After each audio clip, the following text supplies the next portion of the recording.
স্বামী শরণম আইয়াপ্পা। সাউথের মানুষেরা এই আইয়াপ্পা স্বামীকে খুবভাবে মানে। এই আইয়াপ্পা স্বামীর মন্দির হলো চেন্নাইয়ের সাবরিমালাতে। দেবী দুর্গা মহিষাসুরকে বধ করার পর মহিষাসুরের বোন মহিষা ব্রহ্মাদেবকে সন্তুষ্ট করার জন্য তপস্যা করেন। তপস্যায় বর হিসেবে মহিষা চেয়ে নেয় বিষ্ণু এবং মহাদেবের পুত্র ছাড়া তাকে যেন না কেউ বধ করতে পারে। স্বর্গ মর্ত্য পাতাল জুড়ে মহিষা শুরু করে দেয় প্রচণ্ড তাণ্ডব। তার এই তাণ্ডব আটকানোর জন্য বিষ্ণুদেব মোহিনী রূপ ধারণ করেন। মহাদেব এবং দেবী মোহিনীর পুত্র হলেন আইয়াপ্পা স্বামী। তারপর মহিষাকে এই আইয়াপ্পা স্বামী বধ করেন। আইয়াপ্পা স্বামীর মালা ধারণ করলে কঠোর নিয়মের মধ্যে দিয়ে চলতে হয়।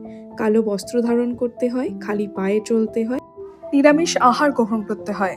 বিবাহিত পুরুষেরা স্ত্রীর সংস্পর্শে আসতে পারবেন না, আর দরমার ঘরে তাদের মাটিতে শুয়ে রাত্রি যাপন করতে হয়।